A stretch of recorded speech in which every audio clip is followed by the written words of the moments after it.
qui se passe dans votre cœur? Qu'est-ce qui se passe dans votre vie intérieure? Vous savez, aujourd'hui et toute cette semaine, nous allons parler de l'importance d'un cœur pur et comment il influe sur notre relation avec Dieu et avec les autres. Je sais que vous allez être bénis.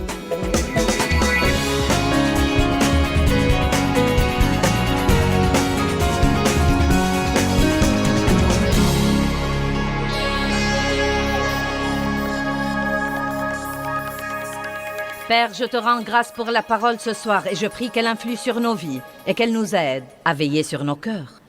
Si j'étais montée en chair ce soir sans vous dire ce que je vais enseigner et que je vienne vous dire « J'ai appris cette semaine que j'ai une maladie de cœur », tout le monde aurait dit oh! Mais la vérité est que j'ai vraiment une maladie de cœur et vous aussi. Chacun de nous dans cette salle ce soir a une certaine maladie de cœur. Et chaque fois que je vais chez le médecin et que je me fais faire un bilan de santé, il me fait un examen du cœur. Et je crois que les chrétiens doivent vraiment examiner leur cœur beaucoup plus souvent. Car c'est étonnant, honnêtement et sincèrement, c'est vraiment étonnant ce que nous faisons les choses machinalement. Et continuons à faire la chose chrétienne que nous faisons. Et pourtant, il s'est glissé quelque chose dans nos cœurs qui nous fait mal et qui fait mal aux autres parce que ce qui est en nous va sortir de nous.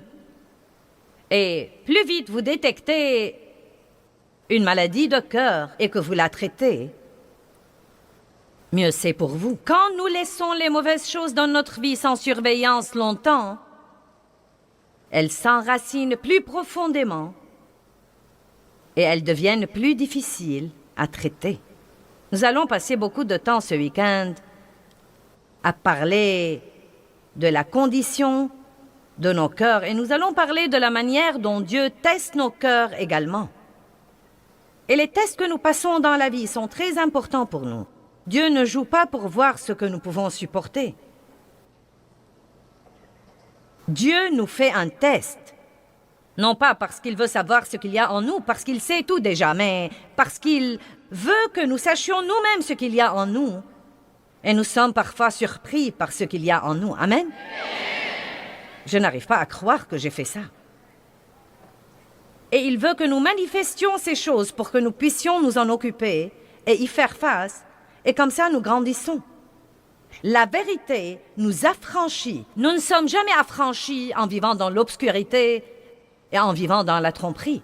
Satan est le maître de l'obscurité. Tout ce que nous pouvons tenir secret dans nos vies, Satan peut le contrôler.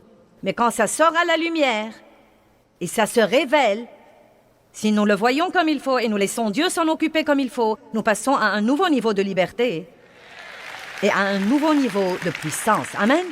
Donc, Proverbe 4, 23. Garde ton cœur en toute diligence et en toute vigilance, car de lui sont les issues de la vie. Maintenant, regardons ça. Il ne dit pas que quelqu'un va garder votre cœur. Que Dieu va garder votre cœur, que Joyce va garder votre cœur, que votre voisin va garder votre cœur, que votre pasteur va le garder. Il dit, garde ton cœur. C'est une responsabilité que chacun de nous doit prendre. Et si vous ne retirez rien d'autre de ce message, je veux que vous compreniez que vous avez la responsabilité de garder votre cœur. Et croyez-moi, c'est pratiquement un travail à plein temps. Car on ne sait jamais ce qui pourrait arriver à n'importe quel moment. On ne sait jamais ce que quelqu'un pourrait nous dire, qui pourrait nous blesser, et tout à coup, nous aurons une blessure là-dedans que nous devons traiter. Nous ne savons pas quand quelqu'un va nous décevoir, nous trahir ou nous laisser tomber.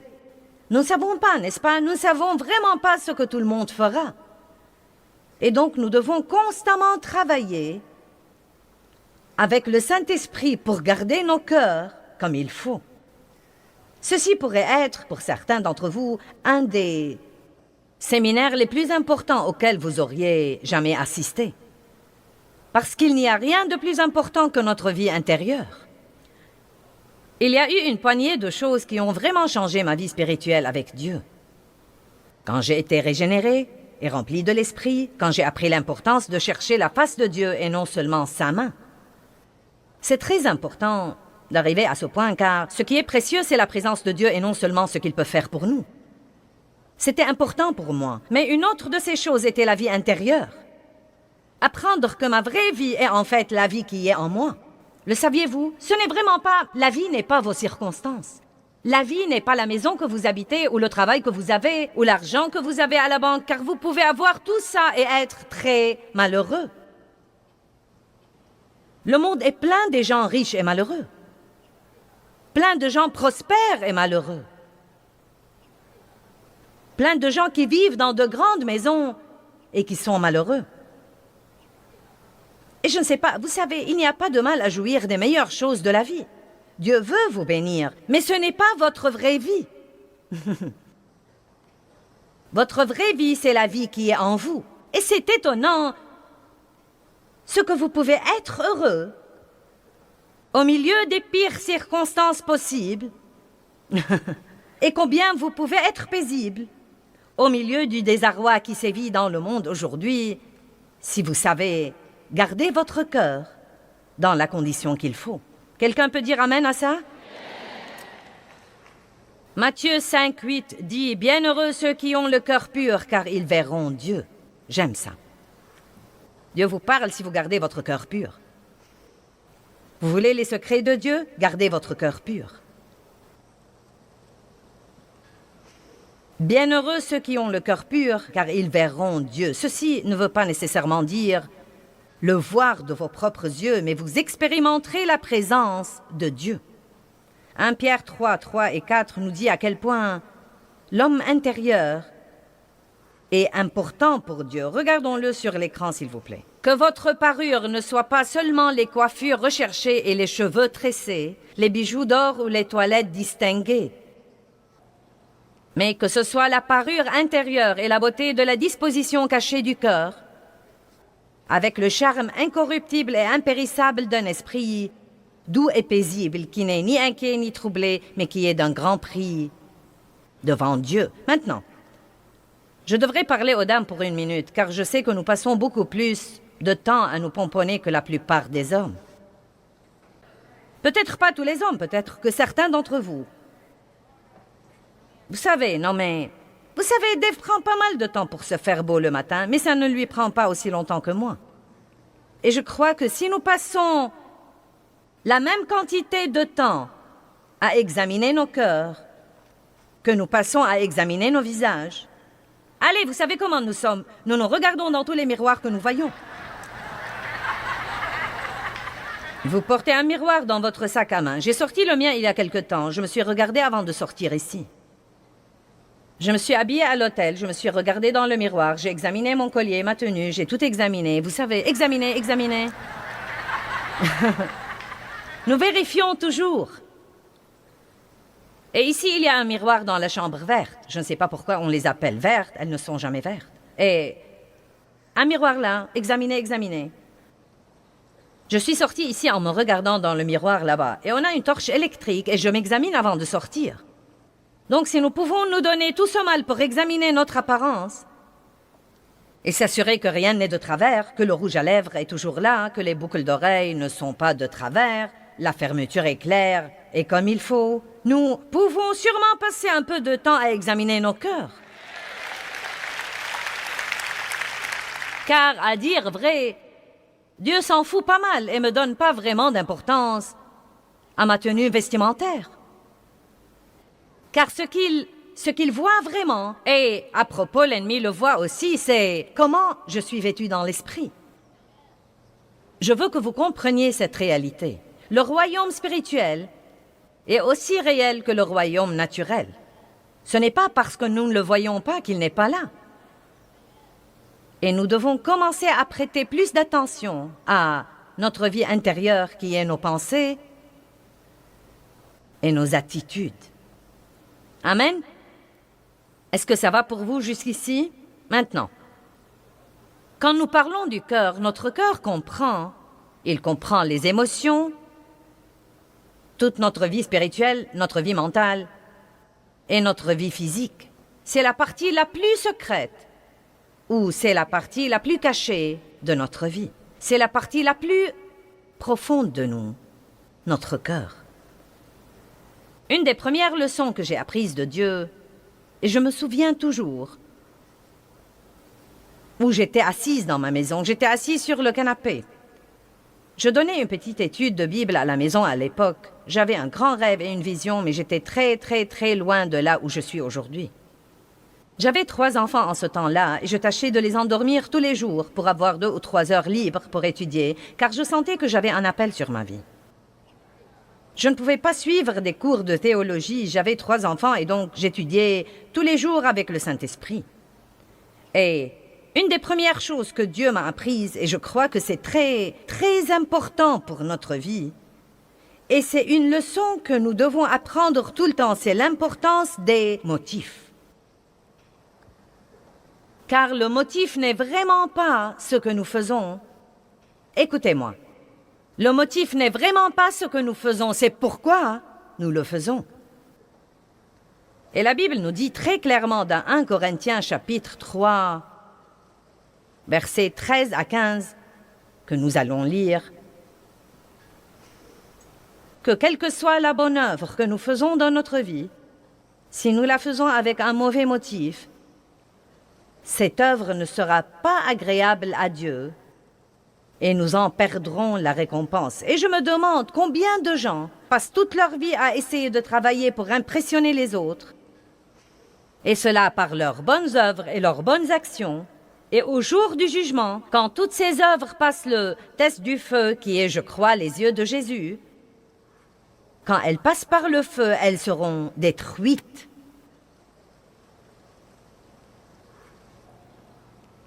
« 1 Corinthiens 3, 13 »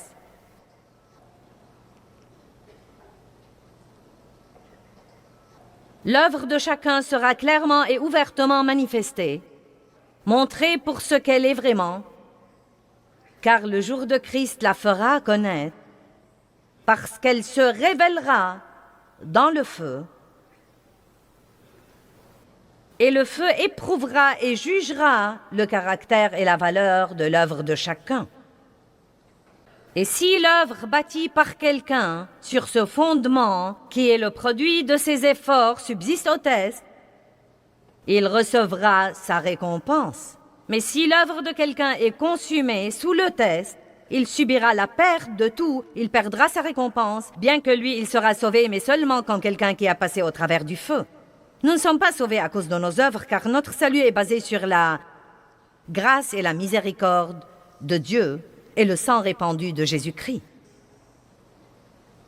Mais nous aurons des récompenses au ciel pour nos œuvres qui sont faites ici sur terre, mais seulement celles qui sont pures, seulement celles qui sont faites pour une bonne raison. Maintenant, quelles seraient certaines des mauvaises raisons? Eh bien, Matthieu 6 nous donne un petit aperçu. Il dit: quand vous priez, entrez dans votre chambre la plus privée, dans un endroit comme le cabinet, et priez. Que vos prières soient en secret pour que votre Père céleste vous récompense en public. Il ne dit pas qu'il ne faut pas prier en public, mais il dit que c'est mauvais de prier pour être vu.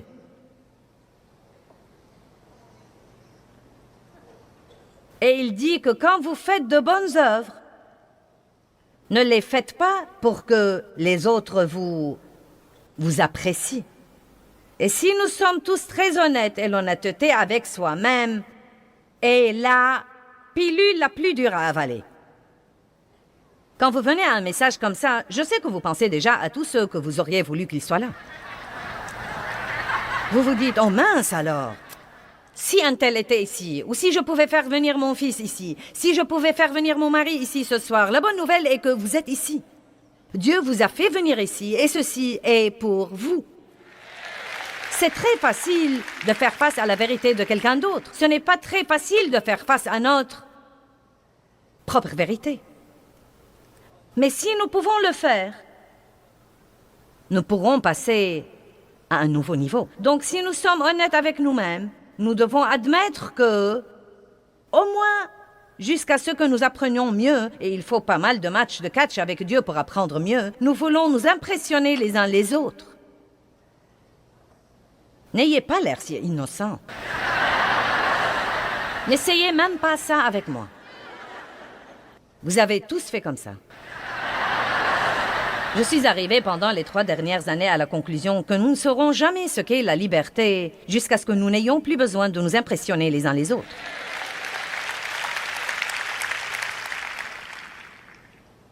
C'est à ce moment-là que nous serons libres, quand nous ferons ce que nous ferons pour le Seigneur. Parce que nous l'aimons et que nous ne nous soucions que de ce qu'il pense. Et que nous ne nous laissons pas entraîner par ce que tous les autres pensent de ce que nous faisons.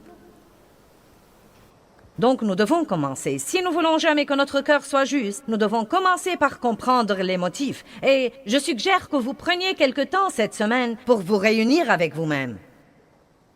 Prenez rendez-vous sur votre agenda. Réservez une demi-journée avec vous-même. Et si vous ne pouvez pas vous supporter pour longtemps, commencez par de petits incréments.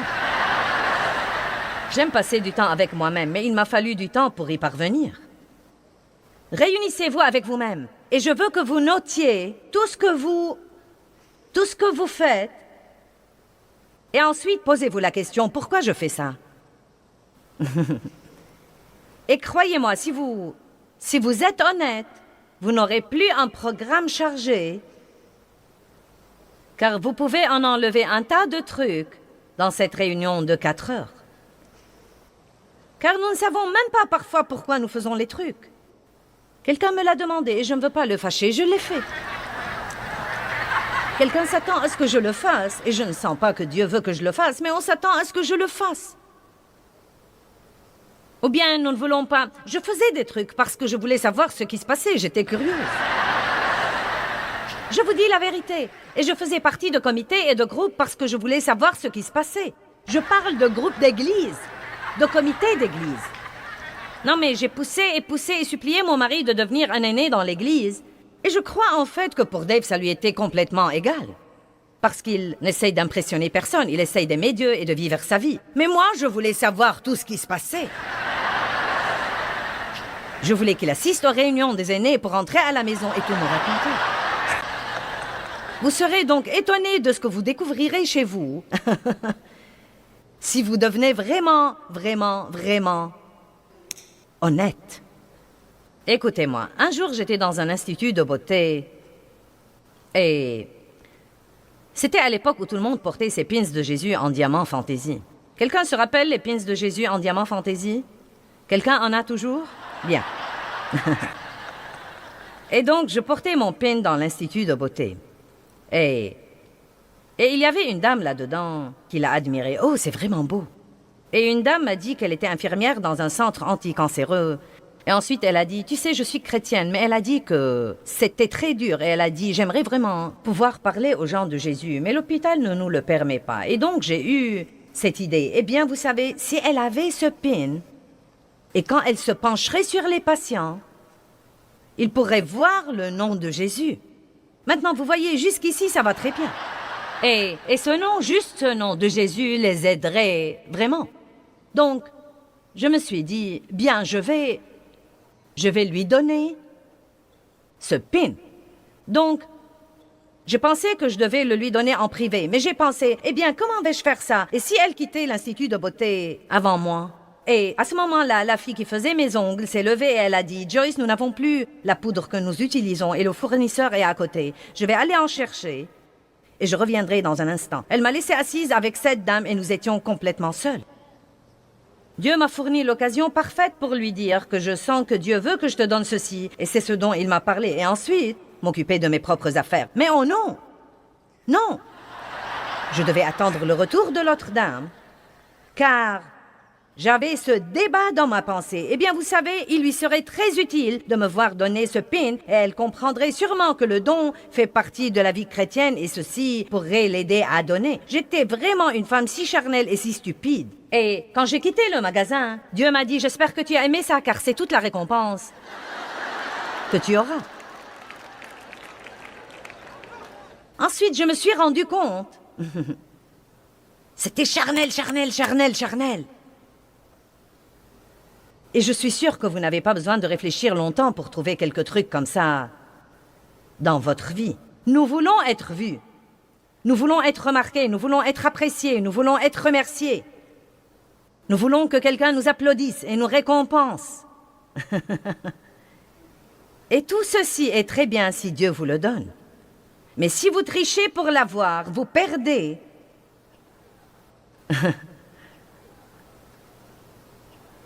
Votre récompense. Et je ne veux pas perdre mon temps et perdre ma récompense. Donc je suis là pour vous dire du fond de mon cœur que je ne suis pas là pour vous impressionner. Je suis là pour vous enseigner et je vais le faire d'une façon ou d'une autre. Vous allez comprendre ce message.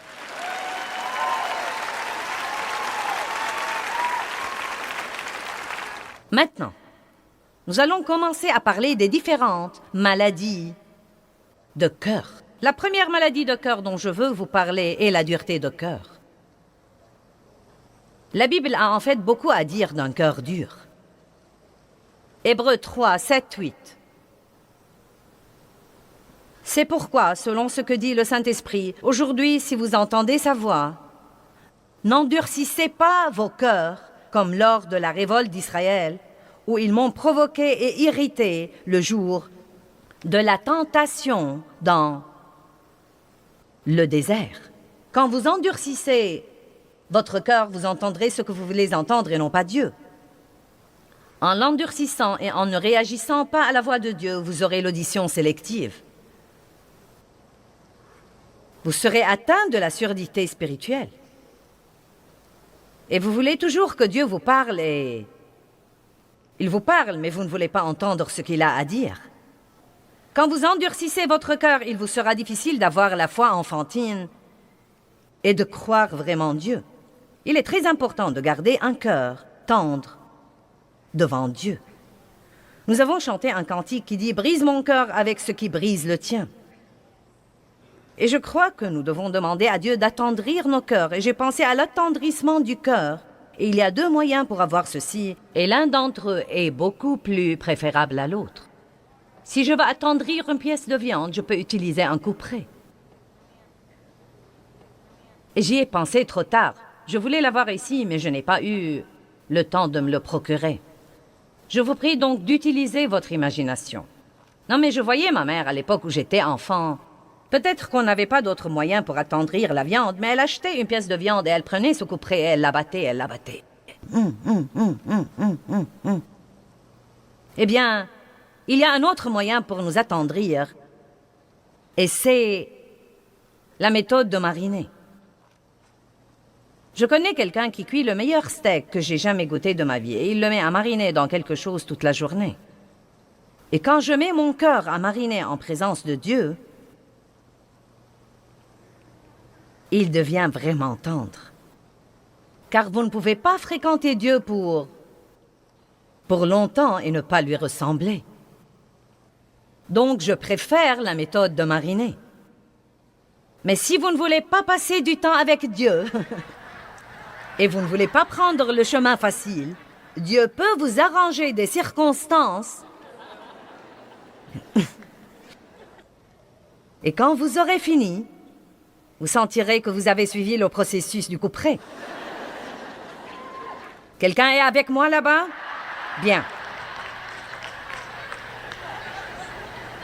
Mais nous devons veiller à garder nos consciences ainsi que nos cœurs tendres à l'égard de Dieu.